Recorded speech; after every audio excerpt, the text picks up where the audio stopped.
எல்லாருக்கும் வணக்கம். இந்த நாளில் கூட வேதத்திலிருந்து தேவனுடைய சட்டத்தை, தேவ திட்டத்தை வாசித்து எப்படி தேவனை தொழுது கொள்வது, தேவனை எப்படி ஆராதிப்பது, இயேசு எப்படி சொல்லி கொடுத்தார் என்பதை வேதத்திலிருந்து வாசித்து கற்றுக்கொள்வோம். யோவான் சுவிசேஷம் 4வது அதிகாரம் 22வது வசனத்திலிருந்து, நீங்கள் அறியாததை தொழுது கொள்ளுகிறீர்கள், நாங்கள் அறிந்திருக்கிறதே தொழுது கொள்ளுகிறோம்.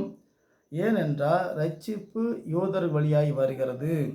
உண்மையாய் தொழுது கொள்ளுகிறவர்கள் பிதாவை ஆவியோடு உண்மையோடும் தொழுது கொள்ளும் காலம் வரும், அது இப்பொழுது வந்திருக்கிறது. தம்மை தொழுது கொள்ளுகிறவர்கள் இப்படிப்பட்ட இருக்க பிதா விரும்புகிறார். தேவன் ஆவியாக இருக்கிறார். அவரை தொழுது கொள்ளுங்கள் ஆவியோடு உண்மையோடும் தொழுது கொள்ள வேண்டும் என்றார். எப்படி ஆராதிக்கணும், எப்படி தேவனை தொழுது கொள்ளணும். தொழுகை அப்போது நீங்கும் நம்முடைய அழுகை. தேவன் சொன்ன பிரகாரமாய் செஞ்சாதான் சொன்ன பிரகாரமாக அவர் செய்வார். சொன்னதை மாற்றுவது சாத்தானுடைய வேலை. உருவ வழிபாடு அது சாத்தானுடைய ஏற்பாடு. ஆகவே ஒரு தொழுகை, ஒரு ஆராதனை நடத்துகிற இடத்துல இயேசு பொம்மையோ மரியா பொம்மையோ எந்த மனிதர்கள் புனிதர்கள் எந்த உருவத்தையும் வைத்து அதுக்கு தூபம் காட்டக்கூடாது. அதான் மிகப்பெரிய சாபம், மிகப்பெரிய தேவனுக்கு வரும் கோபம். ஆகவே தொழுகை மாற்றினால் அழுகை, தொழுகை சொன்ன பிரகாரம் செஞ்சால் நீங்கும் நம்முடைய அழுகை. நரகத்தில் அழுகை. ஆகவே நரகத்துக்கு போகிறதுக்கு ஒரே ஒரு வழி உருவ வழிபாடு, சிலை வழிபாடு. எந்த பாவமும் செய்ய வேண்டியதில்லை. ஒரு பொம்மையை வச்சு, இயேசு பொம்மையை வச்சு அதுக்கு தூபம் காட்டினா அதுவே சட்டத்துக்கு புறமானது. இந்த வேத சட்டத்தில் சொல்லப்பட்ட பிரகாரம் செஞ்சால் தான் தேவன் ஏற்றுக்கொள்வார். அதை மாற்றி செய்வது சாத்தானுடைய வேலை.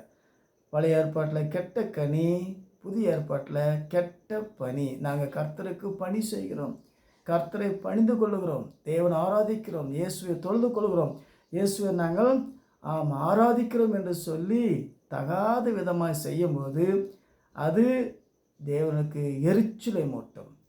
தேவன் எரிச்சல் படுகிற ஒரே ஒரு காரியம் தொழுகையை மாற்றி செய்வது. ஆகவே இன்றைக்கி உலகம் முழுசும் கிறிஸ்துவ மார்க்கத்தில் பிதா குமாரன் பரிசுத்தாவின் நாமத்தில் ஞானஸ்நானம் எடுத்தால் செல்லாது. இயேசு கிறிஸ்து நாமத்தில் எடுத்து இயேசு கிறிஸ்து நாமத்தை தொழுது கொள்ள வேண்டும். இன்றைக்கி மாதா கூட்டம் பிதா கூட்டம் ரெண்டு கூட்டமும் தப்பான தொழுகை. ஆகவே அதை விட்டு விலகி, மாறுபாடு சந்தி விட்டு விலகி தேவன் சொன்ன பிரகாரமாய் நாம் செய்யும்போது தான் சொன்ன பிரகாரமாய் தேவன் நமக்கு செய்வார். ஆகவே வேத சட்டத்தை, தேவனுடைய சட்டத்தை மீறும்போது அங்கே பிசாசு என்ன சொல்கிறான், என்னை தொழுது கொண்டால் இதெல்லாம் தருவேன். அவனை எப்படி தொழுது கொள்வது?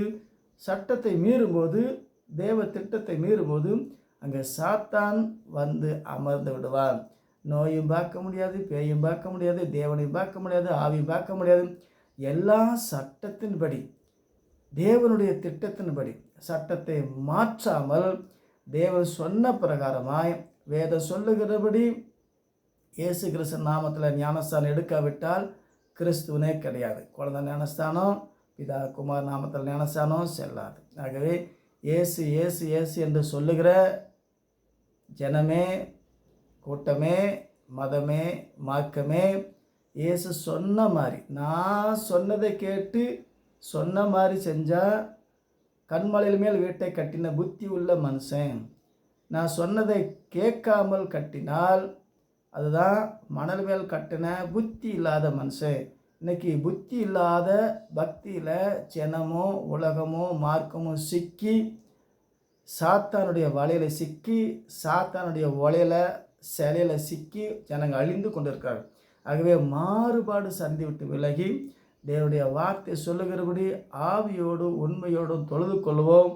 தேவன் நம்மளை ஆஸ்வதிக்கும்படியாய் நான் உனக்கு மலையில் காமித்த மாதிரி, எந்த மாதிரி தேவன் சொல்லி கொடுத்தாரோ அந்த மாதிரி செய்வதுதான் வேத சட்டம். சட்டத்தை மீறினால் சட்டம் தன் கடமையை செய்யும். சட்டத்தின்படி செஞ்சால் சட்டம் நமக்கு சகலத்தையும் ஆசீர்வாதமாக மாற்றித்தரும். ஆகவே வேதம் சொல்லுகிறபடி தேவ ஆலோசனை கேட்டு ஆவியோடு உண்மையோடும் 2 பேர் 3 பேராவது கூட்டம் ஆட்டம் எல்லாம் செல்லாது.